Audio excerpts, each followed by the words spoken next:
Hello students, in this video we'll discuss chapter number 12 social and religious reforms. बेटा ये जो word reform है इसका मीनिंग होता है सुधार करना, इम्प्रूवमेंट लेके आना, एग्जिस्टिंग कंडीशन को थोड़ा सा इम्प्रूव करना। तो बेटा जो हमारी सोसाइटी थी पहले उसमें बहुत सारे एविल्स हुआ करते थे। उन एविल्स के ऊपर हमने काम किया और हमारी सोसाइटी को इम्प्रूव किया। ऐसे ही हमारे धर्म में भी बहुत सारी बुराइयां थी, हमने धीरे धीरे करके उनको भी दूर किया। तो इस चैप्टर में हम लोग वही पढ़ेंगे कि पहले सोसाइटी कैसी थी, कैसे धीरे धीरे करके बहुत सारे रिफॉर्मर्स आए। रिफॉर्मर्स बोले तो सुधारने वाले हैं ना।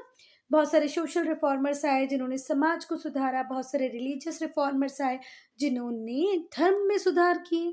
चलो, तो जो स्प्रेड था वेस्टर्न एजुकेशन का, जब से हमारे लोगों ने वेस्टर्न एजुकेशन को एम्ब्रेस किया, जब हम साइंस, टेक्नोलॉजी, यूरोपियन लिटरेचर को पढ़ने लगे, तो उसका हमारे कल्चर पर, हमारे सोशल, कल्चरल, इंटेलेक्चुअल लाइफ पे बहुत इम्पैक्ट आया। जो लोग थे उनकी जो सोशल लाइफ थी, जो कल्चरल लाइफ थी, जो उनका इंटेलेक्चुअल था, उस पर बहुत इम्पैक्ट आया। प्रोफाउंड मतलब एक अच्छा खासा इम्पैक्ट आया। ठीक है। देखो बेटा, जब तक आप पढ़ते नहीं हो, आपको चीज़ें पता ही नहीं होती, तो आपको ऐसा लगता है जो चल रहा है वो ठीक है। पर हमारे कुछ लोगों ने जब वेस्टर्न एजुकेशन में वेस्टर्न एजुकेशन ली, उनके लिटरेचर को पढ़ा, उनकी सोसाइटी, उनके कल्चर, उनके रिलीजन को जाना, तब हमें लगने लगा यार नहीं, हमारी सोसाइटी में प्रॉब्लम है। और फिर इस पढ़ाई का हमारी socio cultural and intellectual life पे एक अच्छा खासा इम्पैक्ट आया। जो नई क्लास थी जो इंग्लिश एजुकेटेड इंटेलेक्चुअल्स थे, वो इंस्पायर थे ह्यूमनिज्म से, रैशनलिज्म से। ह्यूमनिज्म मतलब होता है मानवतावाद, रैशनलिज्म मतलब होता है तर्क करने की शक्ति, लॉजिक हर बात में होना चाहिए, रीजन हर बात में होना चाहिए। अब एक नया एरा इमर्ज हो रहा था इंडिया में, जहाँ पर हर व्यक्ति लॉजिक की बात कर रहा था, ह्यूमनिज्म की बात कर रहा था, रैशनलिज्म की बात कर रहा था। जो नए बिलीव्स थे, जो नॉलेज था, उसने ओल्ड ट्रेडिशनल व्यूज के ऊपर क्वेश्चन किया, रिलीजियस रिट्स और प्रैक्टिसेस के ऊपर क्वेश्चन किया। जो धार्मिक प्रथाएं हम चलाते आ रहे थे, जो हम करते आ रहे थे, उसके ऊपर ये लोग क्वेश्चन करने लगे। कौन लोग? जो इंग्लिश एजुकेटेड इंटेलेक्चुअल्स थे। ठीक है। तो जो एजुकेटेड इंटेलेक्चुअल्स थे, जो हाईली एजुकेटेड लोग थे, वो बिलीव करते थे कि जो मॉडर्न, लिबरल और प्रोग्रेसिव आउटलुक होगा, वही हमारी सोसाइटी को चेंज कर पाएगा, हमारी कंट्री में ट्रांसफॉर्मेशन ला पाएगा। तो जो एजुकेटेड इंटेलेक्चुअल्स थे, अब जैसे राजा राम मोहन रॉय हुए, दयानंद सरस्वती हुए, सर सैयद अहमद खान हुए, इन्होंने क्योंकि इंग्लिश में एजुकेशन लिया था, इंग्लिश लिटरेचर पढ़ा था, यूरोप की scientific technology, scientific knowledge, technological knowledge के बारे में इन्हें पता चला, तो इन्हें लगा कि भाई हमें हमारी सोसाइटी को भी मॉडर्न बनाना चाहिए, थोड़ा सा लिबरल बनाना चाहिए। और ये जो प्रोग्रेसिव, लिबरल, मॉडर्न आउटलुक होगा, यही सोसाइटी में रिफॉर्म्स लेके आएगा। इन्होंने रियलाइज किया कि जो इंडिया है, उसे अपनी वीकनेसेस को देखना चाहिए, फिर उन वीकनेसेस पे काम करना चाहिए और फिर आगे बढ़ना चाहिए। देखो, हर व्यक्ति में, हर समाज में, हर सोसाइटी में, हर कंट्री में कुछ ना कुछ कमियां होती हैं। अच्छा तो वो व्यक्ति है जो उन कमियों को सुधार के आगे बढ़ जाए। They called for total transformation. अब ये लोग चाहते थे कि इंडिया का पूरा ट्रांसफॉर्मेशन हो जाए, रिलीजियस भी, सोशल भी, इकोनॉमिक भी, पॉलिटिकल भी और कल्चरल स्पेयर्स में भी। जो इंग्लिश एजुकेटेड इंटेलेक्चुअल्स थे, उन्होंने कैंपेन किया, काय के लिए? भारत में समाज सुधार के लिए। फिर से एक बार सुनो बेटा, ये जो इंग्लिश एजुकेटेड इंटेलेक्चुअल्स थे, इन्होंने कैंपेनिंग की, भर भर के कैंपेनिंग की कि हमारी सोसाइटी को भी, इंडियन सोसाइटी को भी रिफॉर्म की, सुधार की जरूरत। बेटा अब हम पढ़ेंगे राजा राम मोहन रॉय को। तो जितने भी हम सोशल रिफॉर्मर्स की बात कर लिए, हमेशा उस लिस्ट में फर्स्ट नंबर पे हम किसे रखेंगे बच्चा? राजा राम मोहन रॉय को। क्योंकि वो पहले व्यक्ति थे जिन्होंने सोसाइटी में रिफॉर्म, रिलीजन में रिफॉर्म की बात की। ये बंगाल में इनका बर्थ हुआ था। ठीक है। इन्हें फादर ऑफ इंडियन रिनाइसेंस भी कहा जाता है, और इन्हें फादर ऑफ इंडियन रिनाइसेंस या रेनेसां किसने कहा? रविंद्रनाथ टैगोर ने। रिनाइसेंस का मतलब क्या होता है बेटा? पुनर्जागरण, हर चीज को देखने का एक नया तरीका। ठीक है बात।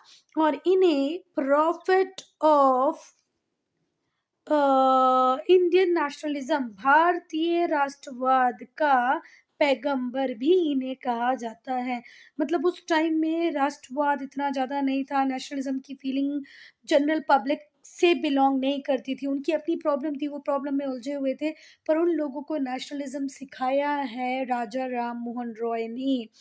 आई बात समझ में? Why Raja Ram Mohan Roy is known as father of Indian renaissance? Because he did a lot for reforming Indian society. He worked against sati pratha. He worked against various evils which was prevalent in the society that time. Even he is known as prophet of Indian nationalism. भारतीय राष्ट्रवाद में इनका एक important role रहा है, लोगों के अंदर नेशनलिज्म की फीलिंग को इन्होंने बिल्ड किया है। राजा राम मोहन रॉय लिंग्विस्ट थे। अब लिंग्विस्ट किसे बोलते हैं बच्चों? जिससे बहुत सारी भाषाएं आती है उसे हम लिंग्विस्ट कहते हैं। इन्हें अरेबिक भी आती थी। और देखना, जो बहुत ज़्यादा इंटेलेक्चुअल या बहुत ज़्यादा रिच जो लोग होंगे ना आज भी all over the world, successful जो लोग होंगे वो लिंग्विस्ट ही होंगे, उन्हें बहुत सारी भाषाएं आती होंगी।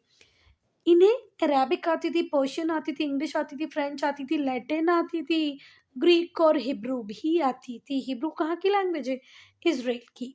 ठीक है। लैटिन आजकल डेड लैंग्वेज है, डेड डेड लैंग्वेज है। ग्रीक भी डेड लैंग्वेज है। ठीक है। चलो, इन्होंने बहुत सारे रिलीजियस फिलोसफीज को पढ़ा, हिंदुइज्म, इस्लाम, क्रिश्चियनिटी, सूफिज्म, और ये डीपली इन्फ्लुएंस थे इंग्लिश लैंग्वेज से, वेस्टर्न कल्चर से, और ये इंग्लैंड भी गए। इनका प्राइमरी एम था हिंदू सोसाइटी में सुधार लेके आना, रिफॉर्म लेके आना, हिंदू धर्म में सुधार लेके आना।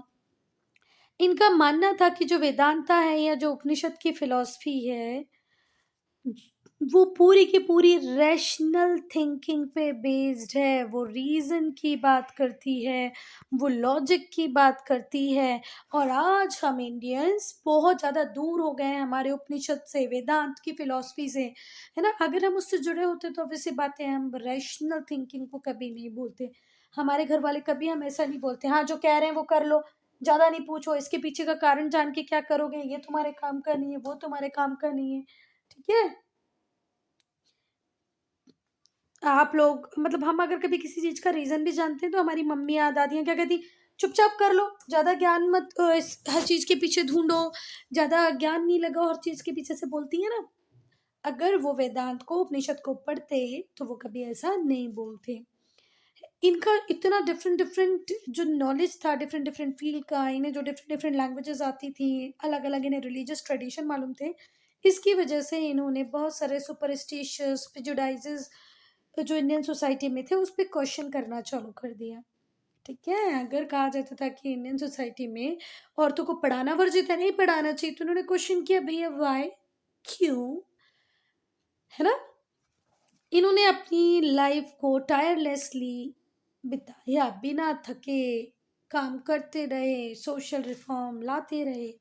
कंट्रीब्यूशन की बात करें तो राजा राम मोहन रॉय ने बड़े बड़े काम किए हैं, धर्म को परिवर्तित किया है, सोसाइटी को परिवर्तित किया है।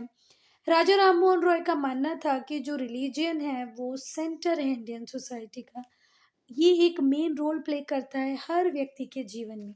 इन्होंने रियलाइज किया कि यार सोसाइटी में रिफॉर्म करना है तो तब तक वो संभव नहीं हो सकते, पॉसिबल नहीं हो सकते जब तक हम रिलीजन में रिफॉर्म ना कर दे। जब तक धर्म नहीं बदलेगा समाज बदलना मुश्किल है, और ये सच भी है। इन्होंने एक भगवान के कंसेप्ट को एडवोकेट किया, बताया, समझाया लोगों को।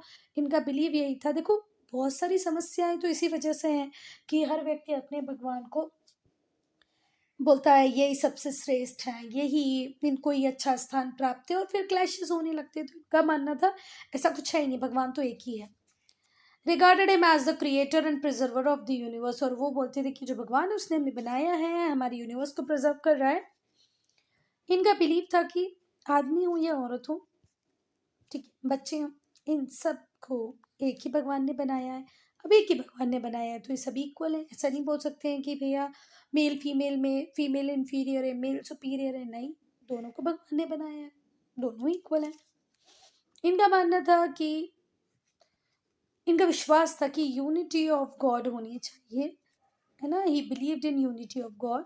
दूसरा, आइडल वर्शिप मूर्ति पूजा के लिए मना करते थे, रिचुअलिज्म जो हमारी प्रथाएं हैं, है ना, उसके लिए ही मना करते थे। और ब्लाइंड फेथ मतलब ऐसा बोल दिया तो ऐसा करो, इस पे ये फेथ करने को मना करते थे। ये बोलते थे हर चीज को सोचो समझो जानो, आंख बंद करके किसी भी चीज पे भरोसा नहीं करो।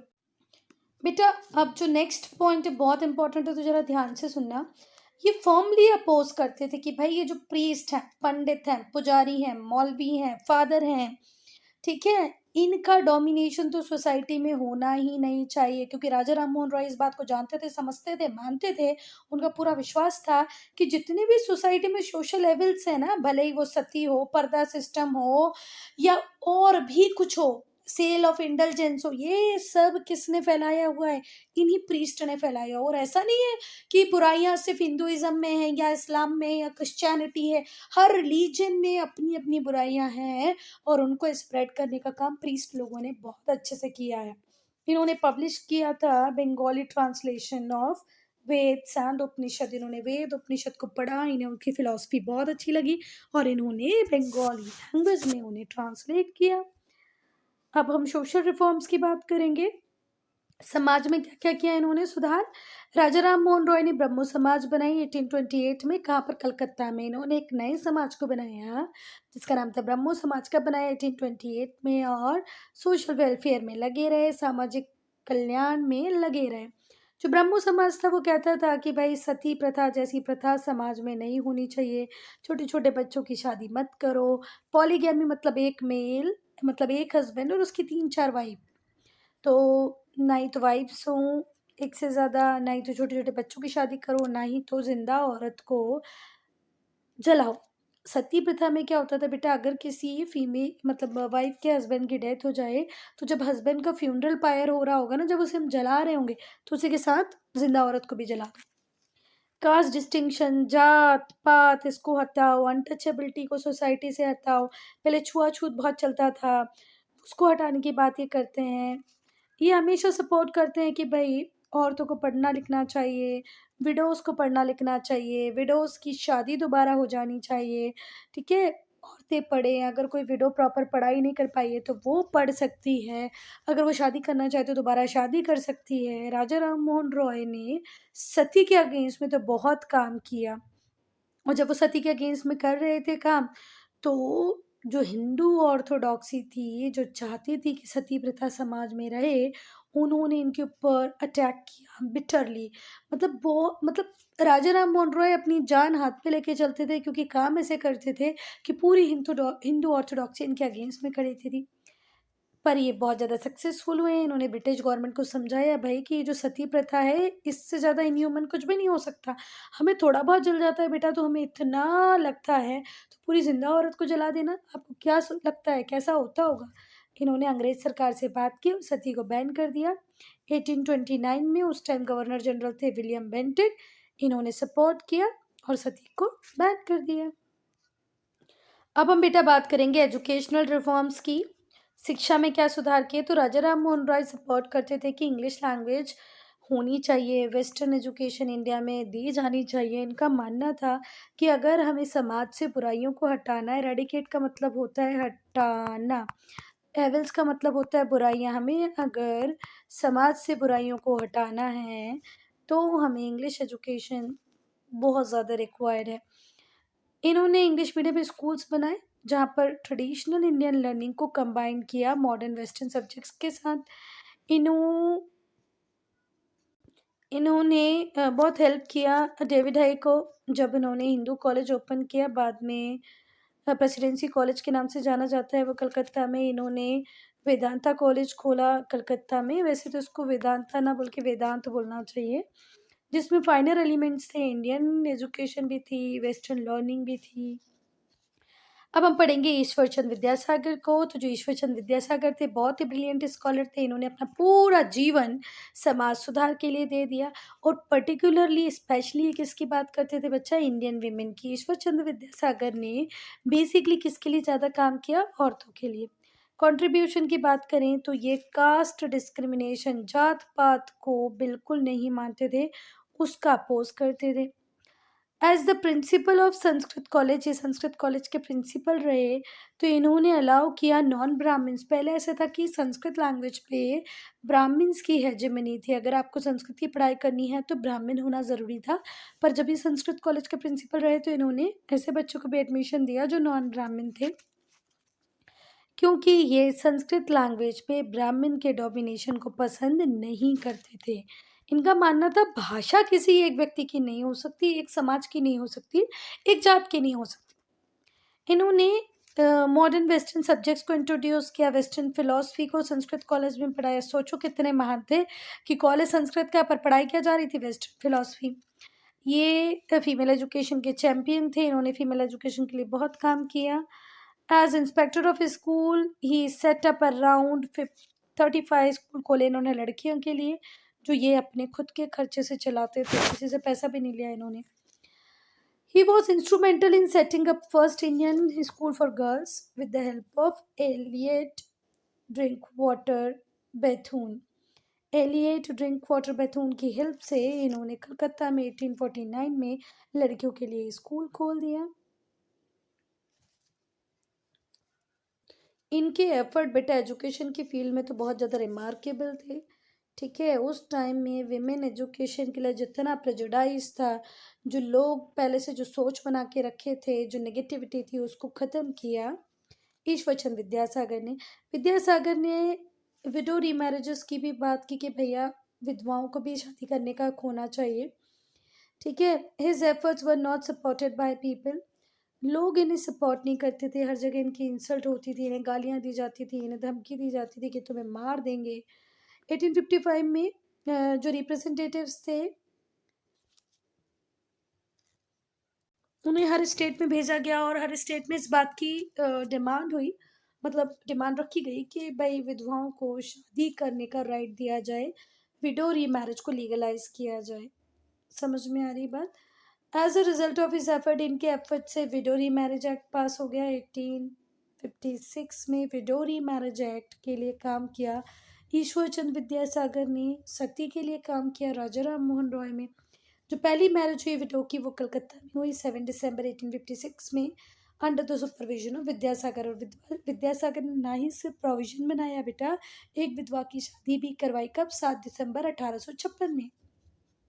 नाउ रामकृष्ण परमहंस एक प्रीस्ट थे काली टेम्पल के। कहाँ पर? दक्षिणेश्वर, कलकत्ता में। इनका बिलीव था कि ह्यूमैनिटी को सर्व करना भगवान को सर्व करने जैसा ही है। रामकृष्ण परमहंस एक पुजारी थे काली टेम्पल में, दक्षिणेश्वर नियर कलकत्ता में। पर फिर भी ये विश्वास करते थे कि अगर हम लोगों की, मानव की सेवा कर रहे हैं तो वो किसकी सेवा के बराबर है? भगवान के बराबर है, भगवान की सेवा के बराबर है। अब हम पढ़ेंगे स्वामी विवेकानंद को। तो स्वामी विवेकानंद एक बहुत ही जोशीले, उत्साही फॉलोअर थे किसके? रामकृष्ण परमहंस के। रामकृष्ण परमहंस के फॉलोअर कौन थे? स्वामी विवेकानंद। इनका बचपन का नाम था नरेंद्र नाथ। इनकी एजुकेशन इंग्लिश स्कूल में हुई थी। इन्होंने वेस्टर्न फिलॉसफी को पढ़ा, जॉन स्टुअर्ट मिल को पढ़ा, हर्बर्ट स्पेंसर को पढ़ा। देखो, जब आप इतने बड़े बड़े लॉरियट्स को पढ़ते हो तो कहीं ना कहीं आपका दिमाग खुल जाता है, माइंड ओपनर होता है इन लोगों को पढ़ना। तो स्वामी विवेकानंद पहली बात तो रामकृष्ण परमहंस के अच्छे फॉलोअर थे, साथ ही साथ इंग्लिश एजुकेशन भी लिया था उन्होंने। उन्होंने स्टुअर्ट मिल को पढ़ा था, हर्बर्ट स्पेंसर को पढ़ा था। एक बार ये रामकृष्ण परमहंस से मिलने गए काली टेम्पल कलकत्ता में, और बाद में इतने क्लोज हो गए कि उनके अनुयायी, डिसिप्लाई का मतलब होता है अनुयायी, शिष्य बन गए उनके। बेटा अब हम इनके कंट्रीब्यूशन को पढ़ेंगे। तो जो स्वामी विवेकानंद थे, इन्होंने रामकृष्ण मिशन को ओपन अप किया, स्टेब्लिश किया बाड़नगर में 1887 में। फिर 1899 में इन्होंने बेलूर मठ चालू किया, जो सेंट्रल मठ बन गया, चीफ ऑर्गेनाइजेशनल सेंटर बन गया। जितने भी मठ थे रामकृष्ण परमहंस के, उसमें से जो बेलूर मठ था वो सबसे इम्पोर्टेंट सेंट्रल मठ बन गया। जो मिशन था उसका काम ये था सोशल सर्विस देना, एजुकेशन को स्प्रेड करना, सोशल इनइक्वालिटीज़ को दूर करना। बाद में इन्होंने कास्ट सिस्टम के अगेंस्ट में भी काम किया कि भाई कास्ट सिस्टम अच्छा नहीं है, ऐसे नहीं होना चाहिए। सुपरस्टिशियस के अगेंस्ट में काम किया, जितने भी रीति रिवाज है, रिचुअलिज्म है, उसके अगेंस्ट में बोलते रहे। समाज में जो असमानता है उसके लिए इन्होंने बात की। ठीक है, तो स्वामी विवेकानंद सोशल इनइक्वालिटीज़ के को हटाने के लिए भी बात करते थे। फिर उन्होंने बेलूर मठ खोला जो सेंट्रल मठ बन गया पूरे रामकृष्ण मिशन मठ का, है ना। कास्ट सिस्टम के अगेंस्ट में थे ये। अब हम पढ़ेंगे दयानंद सरस्वती को। तो भैया जो स्वामी दयानंद सरस्वती थे ये ग्रेटेस्ट सोशल रिफॉर्मर थे, एक महान समाज सुधारक थे। इन्होंने आर्य समाज को ओपन अप किया कब? 1875 में। ठीक है, इनके कंट्रीब्यूशन क्या थे? जो आर्य समाज था उसने इक्वल स्टेटस दिया सारे मेंबर्स को, ना कोई डिस्टिंक्शंस था ही नहीं on the basis of caste और रैंक कि रिच को अलग पुअर को अलग, ऐसा भी नहीं था। नहीं तो कुछ भी डिस्क्रिमिनेशन जैसा था ही नहीं। इक्वल मतलब इक्वल, मेल फीमेल इक्वल हैं, हाई क्लास लो क्लास इक्वल हैं, ऊंची जात नीची जात इक्वल हैं। दयानंद सरस्वती का विश्वास था कि नॉलेज तो सिर्फ वेद में है भैया, तो जो अगर आपको सही धर्म को पढ़ना है तो वेद को पढ़ो। इनका विश्वास था कि भगवान एक ही है और ये कहते थे मूर्ति पूजा जैसा तो कुछ होना ही नहीं चाहिए। मूर्ति, भगवान की जो मूर्ति है हम देखते हैं उसके ऊपर फल चढ़ाते हैं, फूल चढ़ाते हैं, माला चढ़ाते हैं, ये कहते थे ऐसा कुछ होना ही नहीं चाहिए। ये तुम, और ये बोलते थे कि ये जो मीनिंगलेस रिचुअल आप परफॉर्म करते हो, अभी तुम लोग अपने ही घरों में देखना, जब शादी होती है तो पहले हल्दी लगाना है, फिर तेल लगाना है, फिर कहीं कोने में घुस के वो आटे की गोलियां बनाना है, उनको तलना है, कलावा बांधना है, लड़की को पता नहीं क्या नाना प्रकार के नाटक कराते हैं। तो ये वही कहते थे कि ये तो मीनिंगलेस है, इसका कुछ काम नहीं है। जो आर्य समाज थी उसने एजुकेशनल डेवलपमेंट में बहुत काम किया, इंडिया में शिक्षा के प्रचार प्रसार में बहुत काम किया। इन्होंने विमेन की कंडीशन पे ज़्यादा ध्यान दिया कि भैया यार औरतों की स्थिति में सुधार बहुत ज़रूरी है। आर्य समाज जो था उसने कन्या गुरुकुल्स बनाए, लड़कियों की पढ़ने की व्यवस्थाएं की, औरतों को पढ़ाने की बात की, और एमेंसिपेशन ऑफ वीमेन, औरतों को ताकतवर बनाना, उसकी भी उद्घोषणा की। ठीक है, एमेंसिपेशन का मतलब होता है मुक्ति दिलाना, तो इन्होंने औरतों को मुक्ति दिलाई अलग अलग अलग फील्ड्स में।